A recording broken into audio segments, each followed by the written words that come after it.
Pembahasan masih panjang. Bab 3 masih ribet. Oke, teman-teman reguler, mohon maaf ya, saya nggak bisa masuk tadi.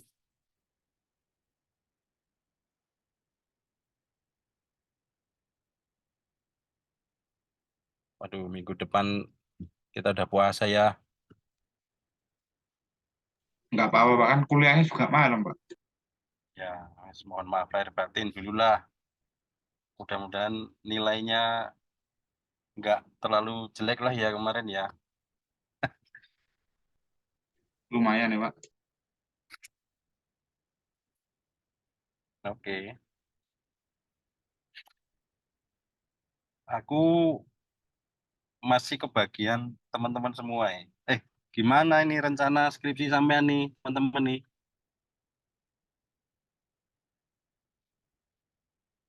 Gimana, Pak? Udah, udah ada sounding-soundingan dari Prodi belum? Belum ada ya? Wih, ada. Lah, emang rencana semester 8 tuh gimana tuh, Pak, sebenarnya, Pak? Itu loh, kan teman-teman kan ada mata kuliah Suaranya skripsi. kecil ya, Pak. Maaf, Pak. Hah? Apa sih? Tes tes. Iya, masuk, Pak. Wah, aku bengok-bengok dah. Jadi ada satu mata kuliah di semester 8 tuh skripsi. Nah,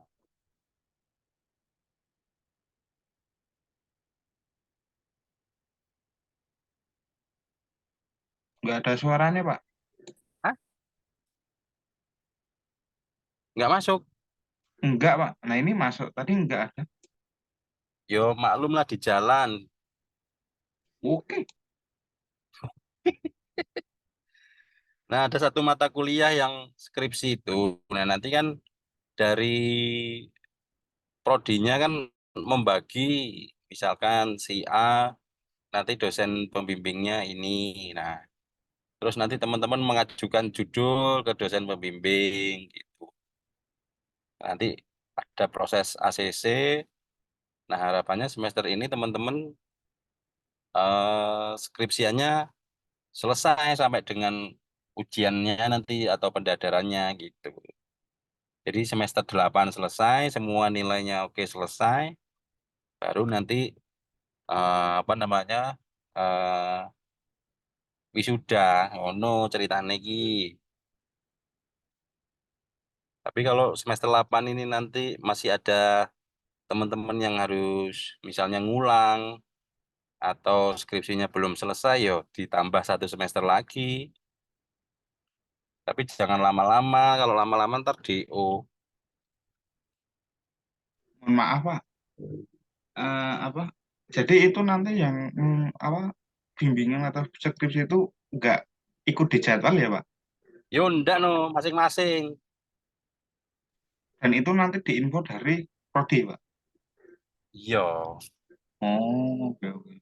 Jadi di semester 8 ini teman-teman mata kuliahnya cuman dua ya. Dan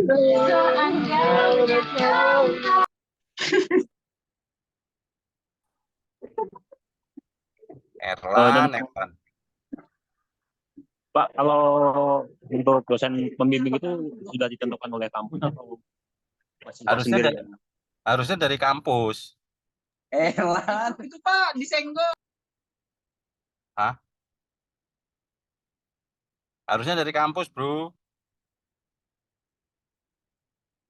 Saya nggak tahu ya, apakah memang judul dulu baru di-assign ke pembimbing atau pembimbing dulu baru nanti siapa-siapa membimbing siapa. Saya kurang tahu ini karena ranahnya kaprodi, aku kan bukan kaprodi, nanti menyalahi aturan. Harusnya udah mulai nih. Pak Cendri kejaran, Pak Cendri yang TI. Yang Reza minta tolong ya. Aman Mas Fajar. Yang penting anuan Duren. Jadi yang semester 8 ini teman-teman hanya pendidikan anti korupsi sama teknopreneur.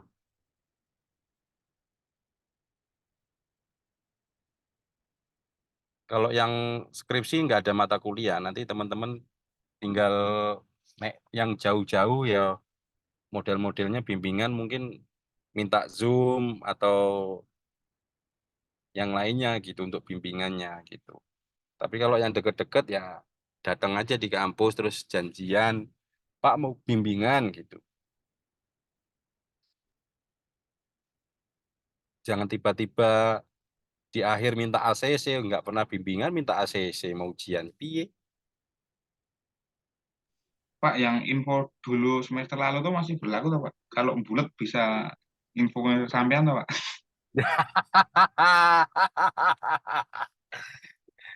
Ya insya Allah nggak ada yang bulat lah gitu.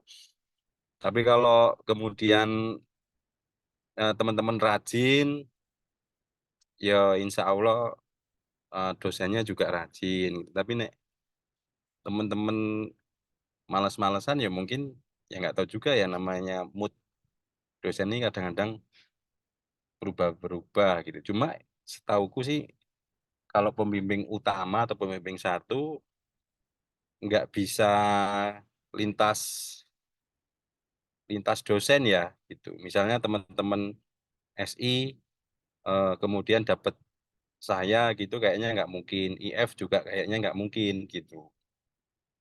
Tapi kalau pembimbing dua masih mungkin, masih mungkin. Gitu.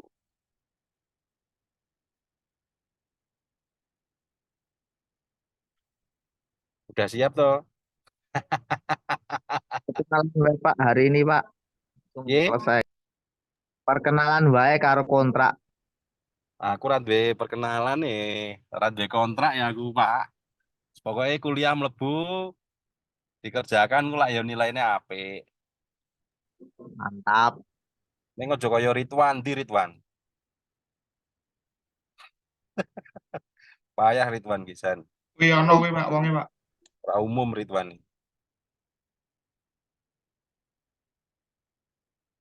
Ya, masuk kenalan meneh. Gak usah kenalan ya. Eh kalau kalau CPCL atau capaian pembelajaran sebetulnya eh, apa namanya belum selesai tak susun gitu. Tapi intinya adalah di Teknopreneur teman-teman apa ya? eh Mungkin semuanya sudah pada tahu ya, sudah pada kenal. Tapi secara secara prinsip mungkin kalau teman-teman bisa menjabarkan kira-kira apa ini Teknopreneur ini? Nggak usah Google. Ini dua kata yang terpisah ini. Sebentar aja kita. Pemanasan.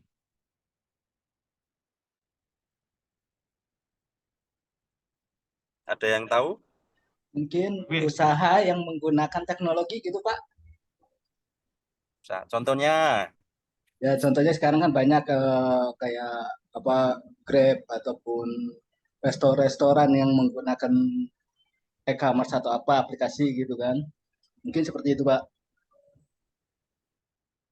makan apa kamu leh? Nasi goreng depan Pak.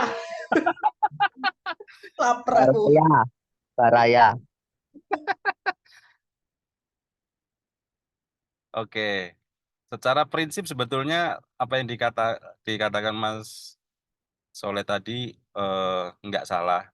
Jadi Teknopreneur adalah penggabungan ya. Teman-teman eh, yang punya usaha atau UMKM ataupun semualah usaha itu ya. Kemudian digabungkan dengan teknologi. Nah, namanya Teknopreneur ya entrepreneur lah sebetulnya. Kalau dulu eh, mungkin kita di zaman dulu ya, mungkin teman-teman lahirnya Facebook mungkin awalnya dari Friendster ya, walaupun Friendster katanya mau kembali lagi, cuma belum belum kelihatan ininya eh apa boomingnya lagi gitu ya. Zaman dulu masih ada MIRC, ada Yahoo, macam-macam ya. Terus dulu belum kenal sosial media ya, mungkin blogger dulu ya. Ada apa dulu itu Multiply dan sebagainya ya. Zaman-zaman dulu gitu. Nah, sekarang sudah berkembang pesat semua semua ya. Itu bahkan sekarang kalau yang sama-sama kita ketahui e-commerce sudah berkembang ke ranah eh, apa video kayak mungkin live di TikTok, kemudian di situ ada e-commerce-nya sehingga siapapun sebetulnya menjangkau. Nah, tinggal sebetulnya intinya adalah apakah kita tangguh atau enggak. Kita bisa melihat peluang itu atau enggak. Gitu. Meskipun sebetulnya ada kata-kata mutiara yang mungkin ada benernya juga. Gitu. Contohnya adalah mungkin usaha bisa kita copy, gitu. Tapi kalau rezeki nggak bisa di copy, kira-kira gitu ya. Misalnya saya sama Mas Soleh sukses di usaha, misalkan batik gitu ya, saya meniru gitu. Nah, belum tentu saya berhasil, tapi tentu tentu juga ada saya lebih berhasil dari Mas Soleh karena misalnya Mas Soleh nggak pakai teknologi gitu ya. Teknologi itu menyangkut banyak hal, mulai dari mungkin pembukuannya, penjualannya gitu ya. Bahkan eh, apa namanya? Sekarang banyak banyak aplikasi-aplikasi yang di luar sana itu sekarang membantu jenis usaha ya. Bahkan tempat soto aja sekarang udah pakai pembukuan ya, minimal point of sale atau POS ya. Itu sehingga mereka tahu nih sehari saya laku berapa mangkok, kemudian saya harus menggaji orang berapa dan seterusnya. Nah, di sini juga eh, disampaikan bahwa teknopreneur secara sederhana itu dapat diartikan sebagai seorang peminat teknologi yang berjiwa entrepreneur. Dan tanpa jiwa entrepreneur, seorang peminat teknologi hanya akan menjadi teknisi. Kira-kira gitu ya. Contoh misalnya, eh yang tak jadi umpama Soleh aja lah, misalnya. Soleh terus pokoknya. Terus kalau misalnya begini, Soleh eh, pakar di bidang teknologi gitu ya. Tapi nggak pakar di entrepreneur gitu. Ya pasti jiwanya ya seperti itu. Jiwanya hanya seorang teknisi aja gitu. Tapi bagaimana cara menjual, kemudian cara menghitung HPP, untung rugi, jual berapa dan sebagainya nggak ngerti ya.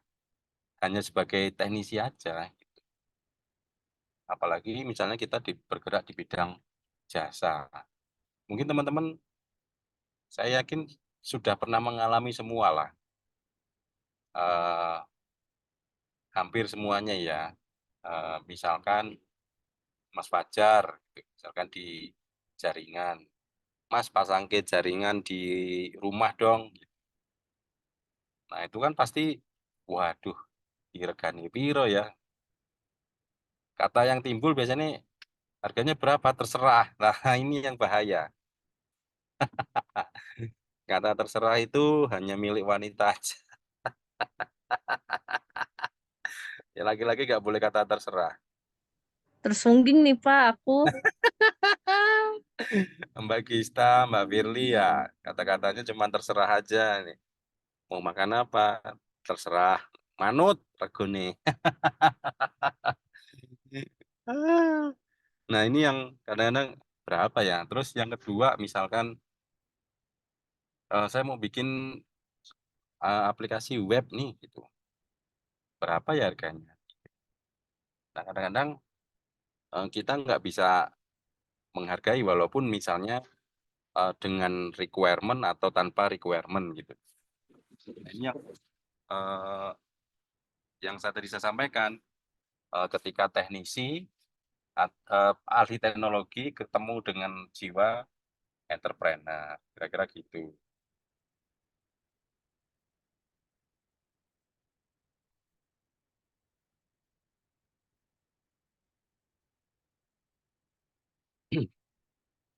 Nah, ada juga technopreneurship gitulah. Adalah bentuk semangat dan keberanian seseorang untuk melakukan usaha-usaha berbasis teknologi secara mandiri. Technopreneurship bersumber dari invensi dan inovasi. Invensi sendiri adalah penemuan baru yang bertujuan untuk mempermudah kehidupan, dan inovasi adalah proses adopsi gitu ya.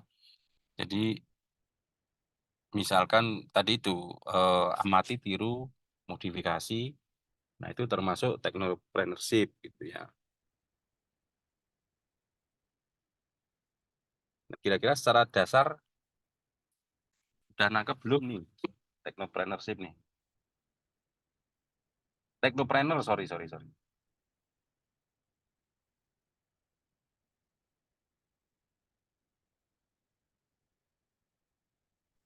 Wis, Pak.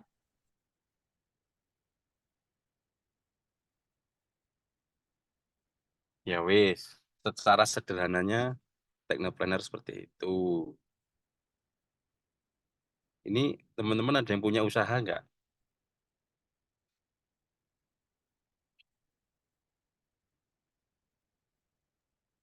Ada tapi bangkrut, Pak. Wah, apa penyebabnya? Penyebabnya Kalau Punya dianalisa apa? waktu, punya waktu. Manage waktu, oke.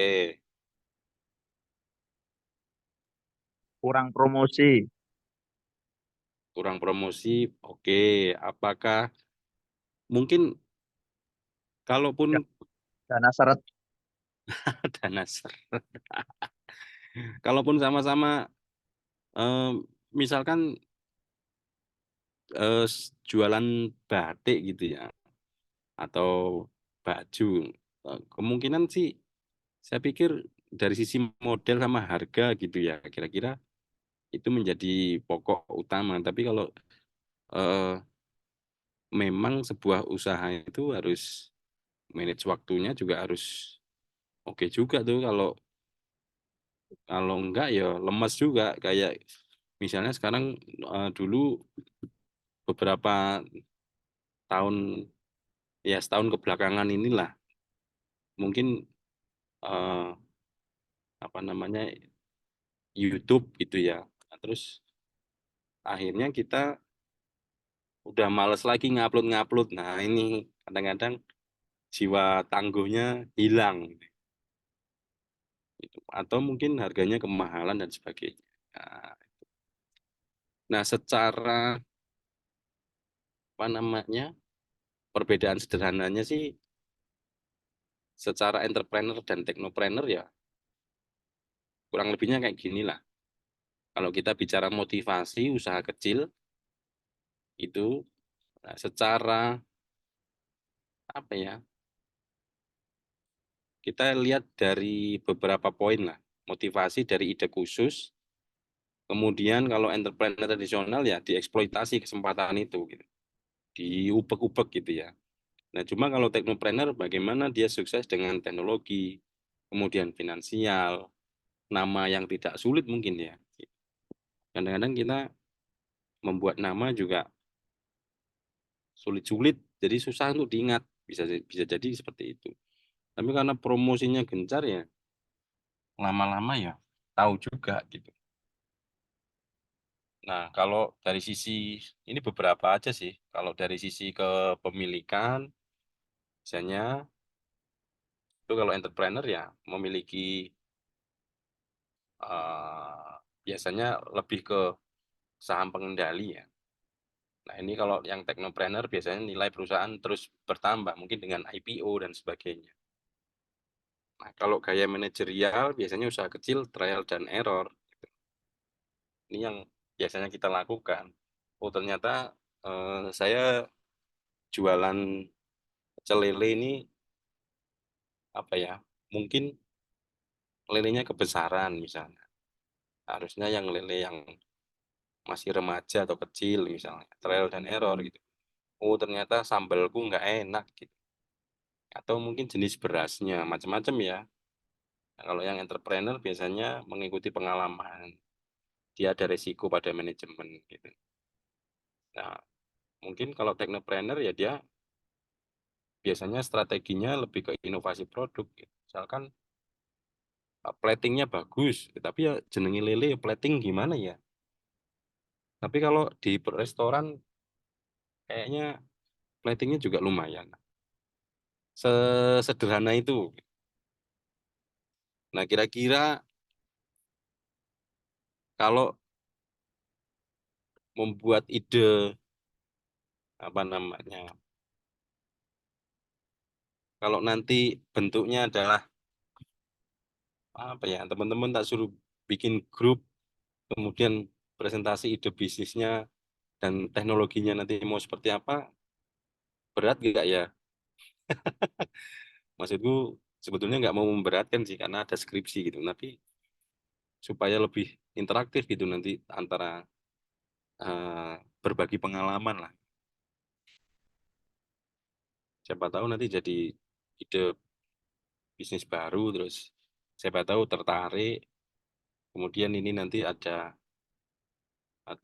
investor masuk begitu. Ini kayak beberapa hari lagi nih saya mau jualan beras ke orang Australia gitu.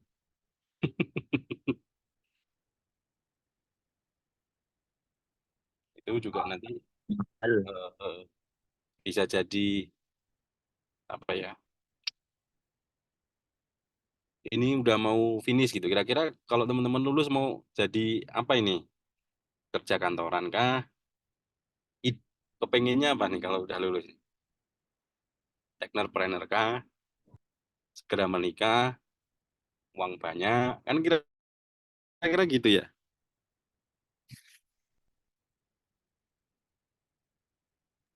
Dodol beras, Pak.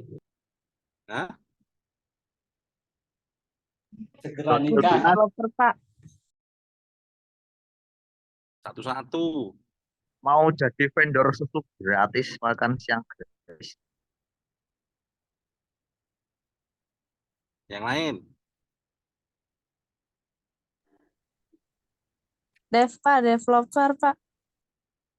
Developer Developer rumah. rumah.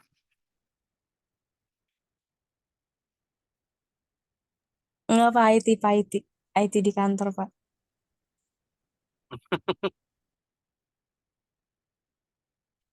Developer rumah, oke. Dulu Mas Soleh juga pengen punya cita-cita itu. Nah, terus kenapa tuh? Bu mandek dia, tanya aja, Soleh kenapa mandek? Masalah? Panjang ceritanya. Eh, Baru seharian yang nggak kelar ceritanya itu.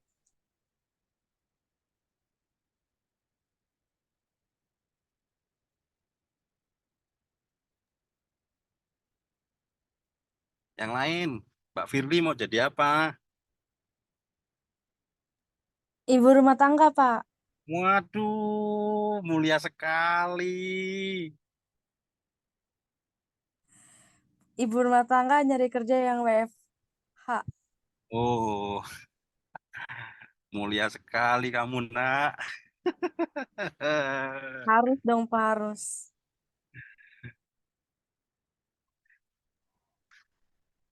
Iya, iya, iya, iya, iya. Iya. Kalau WFH, sekarang ini banyak yang, apa ya, saya juga lumayan mengikuti tapi agak gaptek ya, yang kayak affiliate sekarang. Oh iya, Saya Shopee ngelihat, Affiliate. Iya, itu Pak juga bisa tuh, Pak. Lumayan kok. saya ngelihat status-status temen tuh pada kok affiliate, Shopee affiliate, TikTok affiliate. Iya.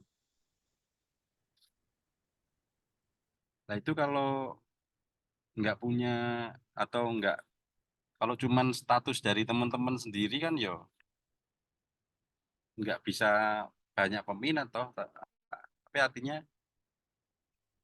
kontak dari misalnya dari sosmed gitu kan, itu saya sering lihat tuh kumpulan sepatu murah branded terkini. Saya klik bawahnya affiliate, affiliate, affiliate gitu ya. Ya mungkin kalau memang rezekinya ya nggak lari kemana gitu. Tapi kalau semua produknya yang diafiliatkan sama terus piye? Misalkan kita mau jualan affiliate apa ya? Hmm, kosmetik gitu. Nah, juga. Apalagi misalnya kayak artis-artis sekarang juga keranjang kuningnya kakak gitu ya.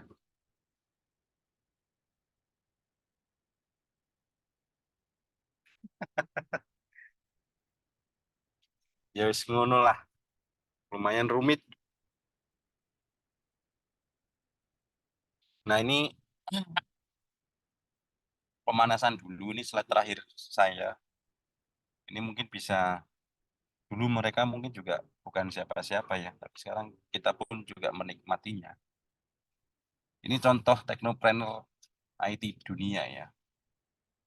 Mungkin teman-teman nggak asing lagi bahwa Facebook itu kan memang sekarang larinya juga udah banyak ya. Ada yang live sekarang juga dibayar. Terus ada ads-nya juga. Ya dulu mungkin dia adopsinya dari Friendster gitu, tapi sekarang berkembang, berkembang, berkembang. Ya seperti itulah gitu. Terus dia punya project baru Meta yang augmented reality atau virtual reality dan sebagainya. Nggak tahu itu sukses atau enggak. Tapi ya bagian dari R&D-nya pasti ada.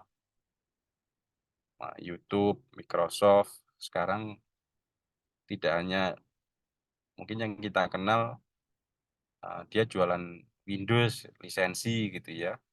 Tapi ke sini dia main AI, terus apa GitHub, macam-macam lah, dan dan seterusnya. Nah, Amazon dulu kita kenal dia hanya website e-commerce dan jualan buku dulu itu. Nah, sekarang dia jualan cloud dengan AWS-nya misalnya.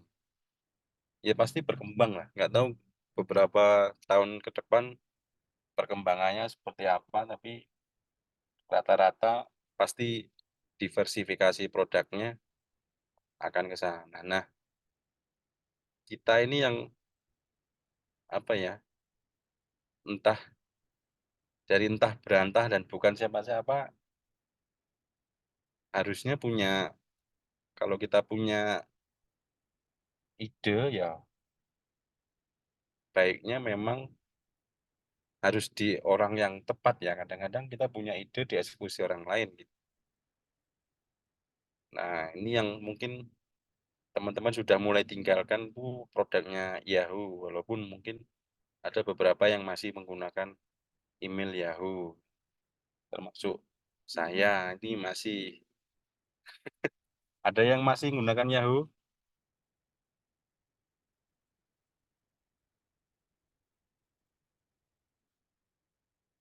Saya pikir jarang ya, udah pada jarang. Kalau Google ya tiap hari kita pakai Gmail, minimal Gmail sama YouTube lah. Itu yang Apple ini produk utamanya selain handphone, jam, dia jualan eh, apa storage ya karena produk-produk Apple itu sedikit-sedikit ya. Linux, nah ini oleh Linus Torvalds gitu. Walaupun memang eh, apa ya, kita kurang kurang paham nih sampai sekarang kalau dia dikatakan open source terus dia dapat duitnya dari mana gitu, dan pengembangan komunitasnya sekarang Linux udah berkembang jauh tuh. Ada pertanyaan nggak? Ini warming up aja sih. Ini udah habis.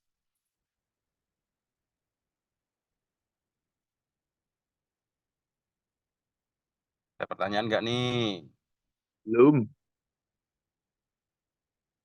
Hari pertama lumayan nih, 25 orang. Ini gabungan sama reguler sih.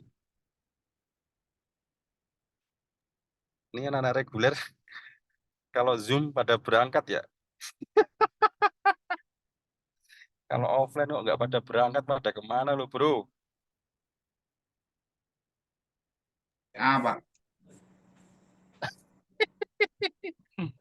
Pak, kira-kira kalau untuk eh, proses skripsi itu berapa lama? Maksudnya dari kampus tuh dikasih waktu untuk pengerjaan skripsi atau tugas akhir tuh dari kapan sampai kapan Pak biasanya? Oh, kalau umumnya sebetulnya dalam kerangka waktu 1 semester ya, kurang lebih 6 bulan ini harusnya skripsi itu mulai dari membuat sampai ujian harus kelar itu. Nah, kalau teman-teman yang mau pakai jalur lain, silakan nanti dengan pembimbingnya untuk diajukan. Misalkan Pak, saya sudah punya paper jurnal misalkan.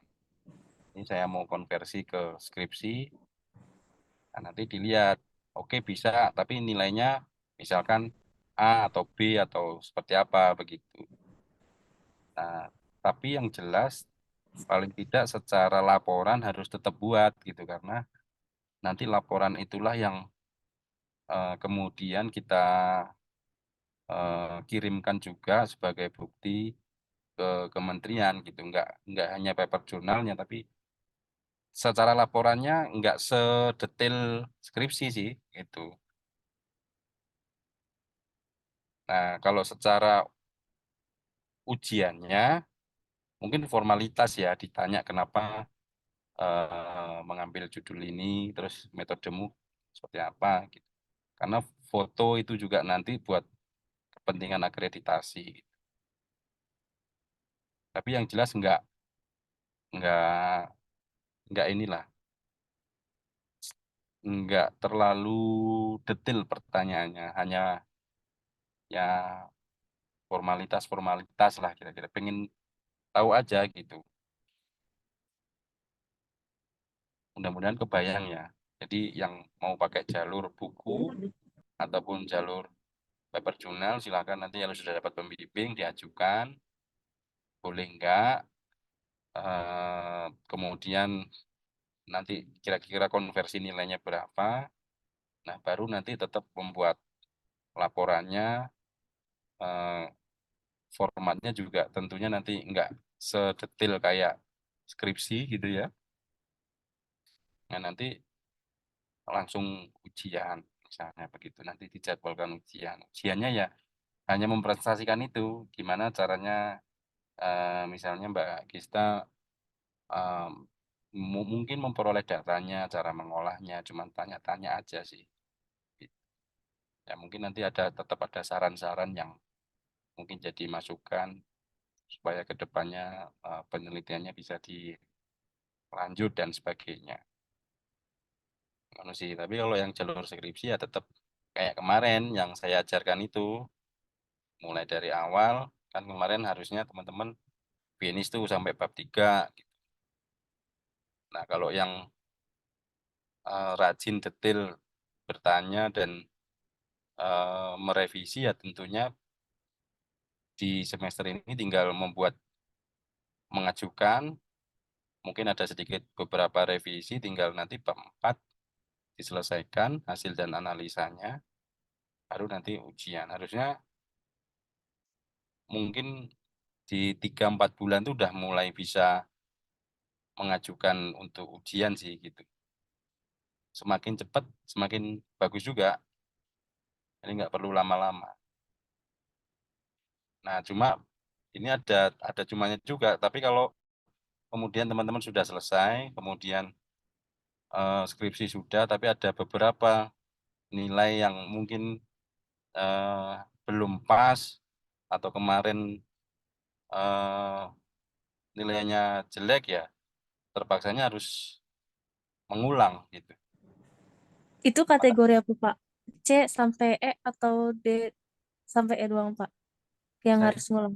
kayak kalau C sih enggak sih. Kalau D atau E atau DE ya, F nggak ada ya. DE itu saya nggak tahu kebijakan akademik itu berapa maksimal D-nya. Tapi nek D yo koyo ini kok nggak pantas nilai D itu. Tuh. Berarti kalau C masih boleh ya, Pak? Ya Nggak boleh, ngulang juga nggak apa-apa ya? nggak apa-apa. Tapi kalau C semua yo piye dok nih. Pak, Tapi punten kalau saya ingin tanya, kenapa ya kalau untuk perbaikan nilai itu C itu nggak bisa ya Pak? Perbaikan nilai C nggak bisa, kenapa Mas? Iya katanya itu masih di kategori masih dianggap lulus Pak kalau untuk C itu Ya harusnya bisa-bisa aja. kemarin Sebetulnya katanya nggak bisa. Saya konfirmasi ke pihak akademik. ya harusnya bisa Mas. Wong Oh mau gitu. perbaikan masa nggak iso. Ya oleh-oleh wae itu. Sebetulnya gini sih, idealnya teman-teman tuh kan ketika sudah UAS, kalau nunggu dari akademik kan nunggu dari dosennya semuanya terkumpul baru. Nah, boleh langsung ditanyakan ke dosen yang bersangkutan, Pak, nilai saya berapa gitu ya.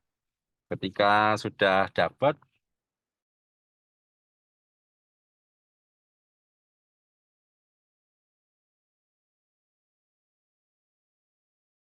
ketika mau dikirimkan ke akademik itu sudah nilai final gitu.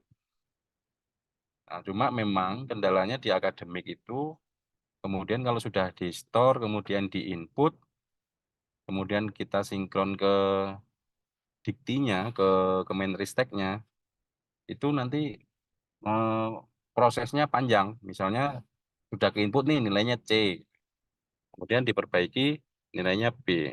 Yo iso, cuma prosesnya panjang.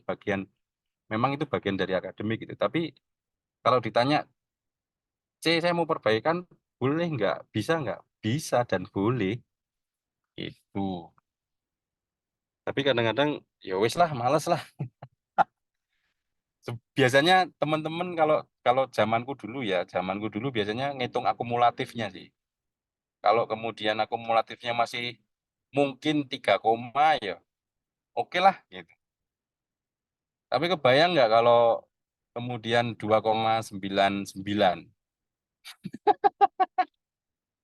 Iya ya. Pak, katanya pertimbangannya dari nilai IPK-nya ini sudah mencukupi. Jadi pihak akademik itu dirasa ini sudah tidak memerlukan untuk pengulangan untuk perbaikan nilai lagi Pak, gitu katanya.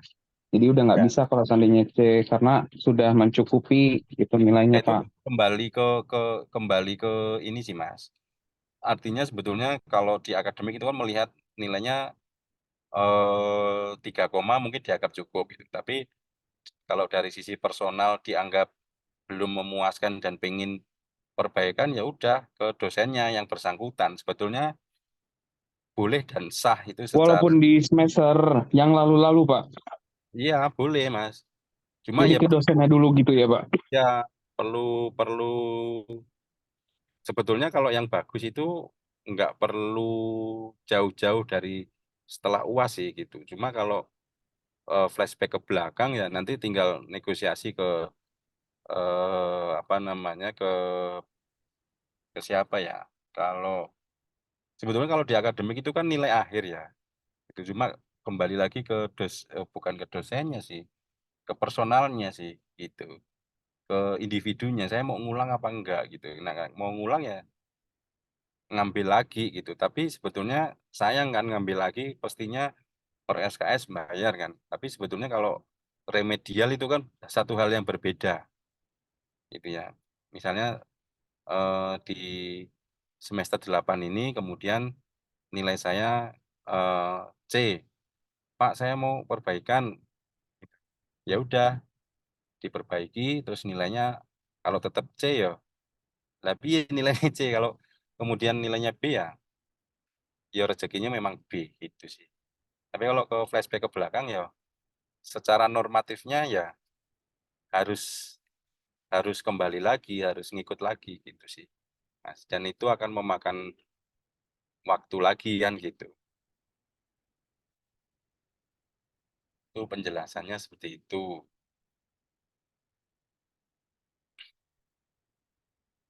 Saya dulu juga ada C-nya kok, Mas. Kalau saya dulu memang mandangnya karena sudah 3 koma ya, saya nggak ngambil lagi gitu. Kalau saya dulu gitu.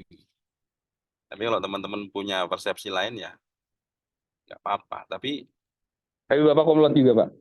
enggak lah, Oh iya, Bapak lebih dari 9 ya apanya? semesternya? Enggak sih, 14 ya?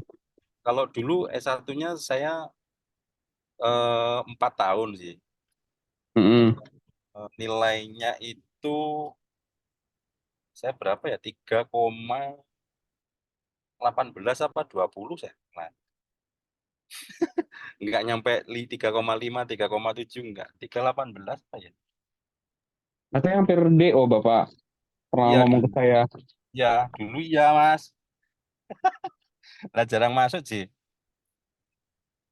Ya karena saya dulu kategorinya sudah bekerja dan pengen kuliah gitu. Jadi ketika tugas kota, luar kota gitu, yo banyak yang kosong, kemudian ketemu dosennya, ujian di rumahnya sampai seperti itu. Hal-hal yang seperti itu yang dulu saya lakukan gitu. Hitung kumulatifnya gimana, Pak? Ya dari semester 1 sampai semester terakhir yang Mas ambil itu kalau di total IPK-nya berapa gitu. Kalau sekarang semester 8 ya nanti dilihat semester 8-nya totalnya berapa. Semester 1 sampai semester 8. Kalau kemarin eh, Mas dari semester 1 ke semester 7 berapa gitu. Nah, nanti kan dihitung-hitung nih, kalau nilainya tinggi ya kemungkinan 3 koma tembus gitu. Nah, jurnal ini sebetulnya boleh mulai dari Sinta 5, Sinta 4, Sinta 3, Sinta 1. Semuanya punya nilai masing-masing. Tinggal nanti apakah nilai Sinta 4 itu bisa diakumulasikan ke A? Pertanyaannya kan gitu. Padahal mungkin secara kualitas dia hanya Sinta B, Sinta 4 itu kualitasnya cuman B gitu. Jadi kalau sekarang tuh SKS misalnya 6 SKS, kalau dikalikan B itu kan nilainya berapa ya? B itu 3 ya, bukan 4 ya. Berarti kan nanti secara kumulatif eh, nilainya kurang memuaskan, sama halnya seperti Mas Haba tanya tadi itu. Tapi kalau bisa diakumulasikan dengan apa namanya nilainya 4 ya lumayan juga. Pasti. Oke. Iya, minggu itu. Ada lagi pertanyaannya. Bukan trip ke luar negeri, iya maksudnya. Tuh, Pak, kalau kumlot Oh, pengen Kira-kira nang Bangkok, skripsi Pak. nanti arahannya dari Kak Prodi langsung atau gimana nih, Pak? ya, supaya saya nggak overlap, baiknya ke kaprodinya. Hmm. Biar nggak overlap ya, nanti dikira tanggung jawabnya nanti saya ambil alih kan nggak enak sayanya.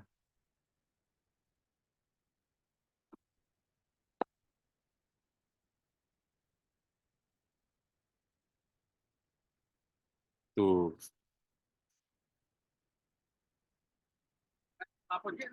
Hah? Ora, karo mlaku. Karo mlaku. Sun ya masih.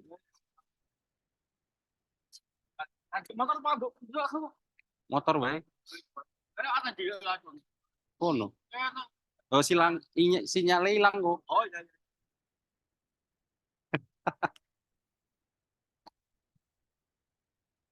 Ya, ada pertanyaan lagi nggak?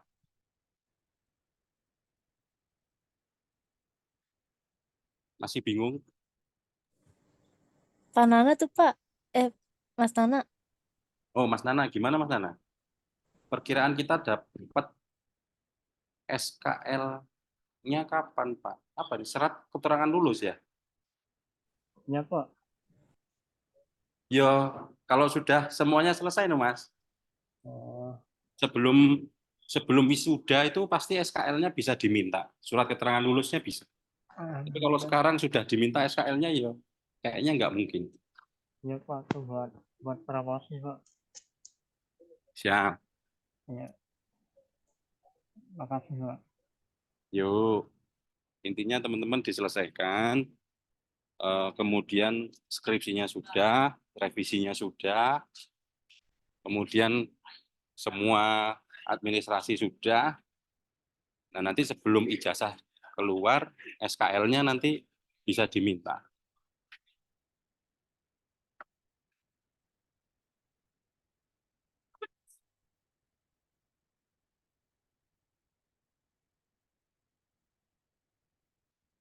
SKL, surat keterangan lulus.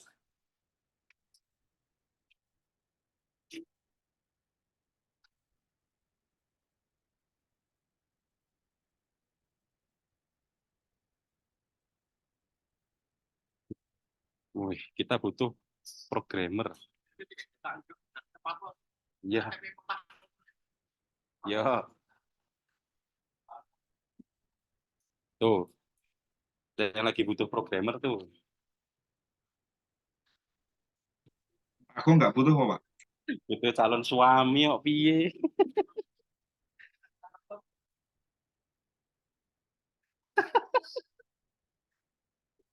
Promosi nih Mbak Dista. kaku Pak, kaku banget Pak. Yo aku calon istri Pak. Wah, Nah, yang satu nyari suami, yang satu nyari istri. Cocok. Sherlock, tapi Pak. telat, udah masalah duluan tuh telat. Kejar, makanya ke BSD jar. Nggak ke PSD, Mbak. Kita kemarin udah nyamperin ke Jogja kok, Pak. Pak. Wah, Nggak tahu kan? Iya dia ke Jogja sama siapa tahu. Ngopi masuk ya.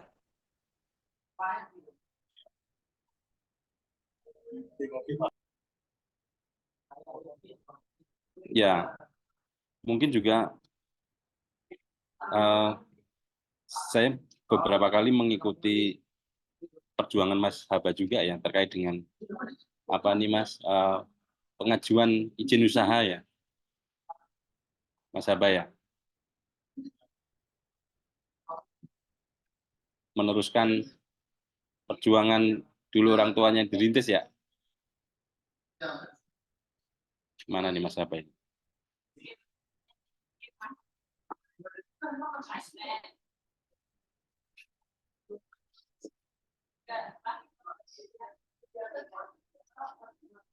Mana Mas Erlan? Ngilang dia Mas Irlan. Aku kangen sama Mbak Adinda Lutfia loh. Suaranya mana ini?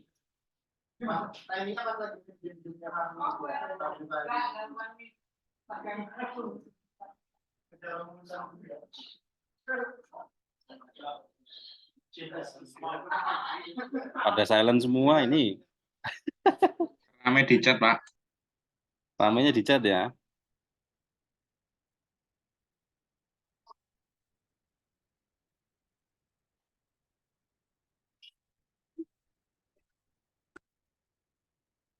Ya wes kalau gitu kayaknya juga hampir semua pertemuan pertama banyak ini ya, yang sebentar-sebentar ya.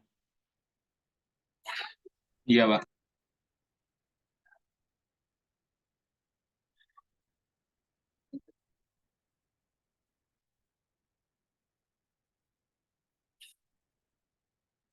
Walah,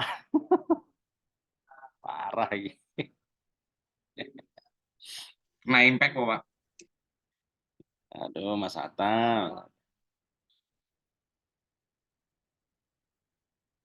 Ditunggu ya, Pak, THR-nya. Iya, insya Allah. Ya mungkin teman-teman udah tahu ceritanya lah. Mudah-mudahan ada kabar baik. Bukan itu, Pak. THR-nya besok ngopi traktir ya, Pak. Pas ke Jogja gitu. Siap. Ya, Wah, semua dapat kita nggak jalan. nggak ngajak-ngajak dia ngopi bareng. Ya lo kan ngopi tiap malam, leh. Iya, iya, iya, iya.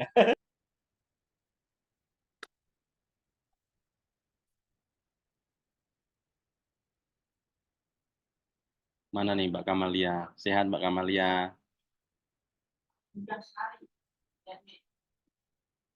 Pada malu-malu ini ada ceweknya. Mbak Aulia udah sembuh belum? Katanya sakit nih. Wah, ini Mas Haba udah keluar nih. Gimana Mas usahanya? Ya, alhamdulillah Pak. Gimana Apa kabar Bapak? keluh kesahnya apa nih? Baik, baik, baik, baik. Dalam perjuangannya meneruskan usaha orang tua nih gimana keluh kesahnya nih? Ya, nggak ada sih Pak. Ya ada lah keluh kesahnya. Capek mungkin. Apa yang sering ditanyakan ketika orang mau mendirikan usaha itu biasanya gimana? Berapa lama? Uangnya berapa gitu-gitu? Nah, itu kendala terkait dengan di bidang eh, penyampaian kita ke klien juga di situ, sama mungkin hal-hal yang biasa dipermasalahin sih terkait dengan pendirian usaha di situ Pak. Kan macam-macam ya tipikal orang gitu, behaviornya gitu, segala macamnya. Ada aja kendalanya di situ Pak.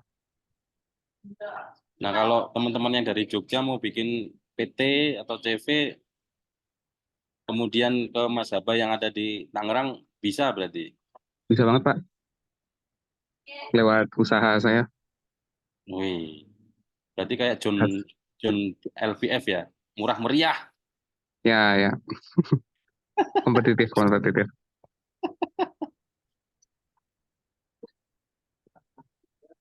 Iya, iya. Mas Rifki mana nih? Duriannya mana, Mas Rifki?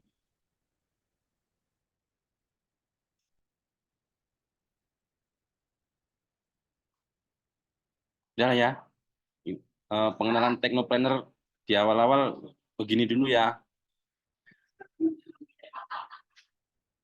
Tinggal nanti saya coba lebih perdalam. Saya yakin teman-teman udah sering lah melakukan itu. Cuma saya lagi dari kemarin tuh seminggu kemarin kira-kira apa ya yang mau saya angkat gitu. Kalau kita bicara usaha yang dibarengi dengan teknologi, semuanya teman-teman udah pakar di bidang itu. Cuma mungkin dari pengalaman dan hal yang lain, saya yakin kalau ini memang yang memang benar pelaku adalah setahu saya Mas Haba gitu. Yang lainnya masih ngikut di perusahaan orang lain gitu. Nah ini yang apa ya, belum, masih tradisional, masih ngikut orang gitu ya. Tapi kalau sudah diikuti mungkin rata-rata di tengah ya teknopreneur. Tapi kalau teknopreneurship ini yang memang harus ada keberanian. Seperti Mbak Gista tadi pada akhirnya collab gitu ya. Nah, ini yang perlu ya, apa ya? Kalau saya bilang sih mungkin penetrasinya yang mungkin kurang atau mungkin cara apa ya, orang lain mengenal usahanya Mbak Gista mungkin yang kurang gitu. Atau mungkin teman-teman yang punya software gitu ya. Mungkin softwarenya sama-sama, misalkan sistem POS gitu. Terus bedanya satu sama yang lain apa ya gitu. Nah, ini yang kadang-kadang penetrasinya susah. Teman-teman harus cari kompetitor yang sama, terus kita mau nguliknya itu dari mananya. Nah, ini yang mungkin di beberapa materi kuliah yang sebelum-sebelumnya sudah ada pernah yang nyenggol-nyenggol, tapi saya mau mencoba untuk yang lebih dalam lagi gitu ya, di sisi teknoprenernya. Saya kira itu dulu ya pertemuan kali ini singkat, tapi ada warming up. Pengennya sih sebetulnya nggak banyak membebani ya,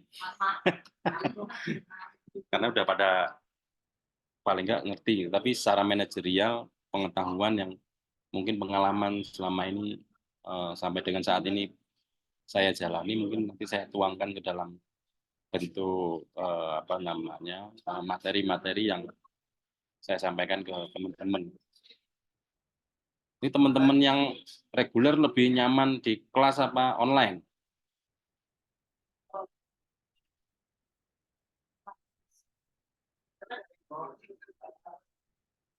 Oh, nggak ada yang jawab nih.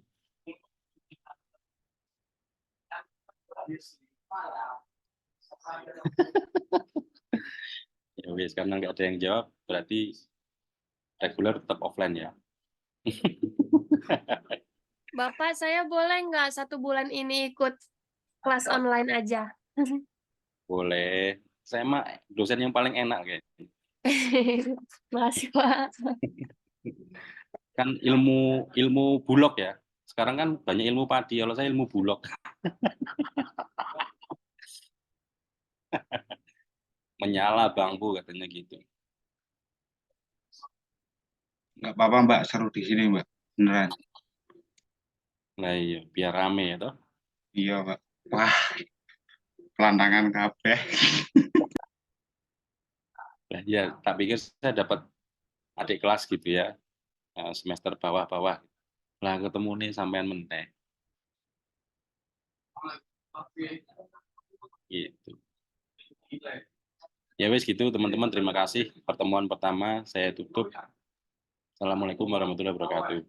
Waalaikumsalam. Waalaikumsalam. Waalaikumsalam warahmatullahi wabarakatuh. Terima kasih Pak. Terima kasih, Pak.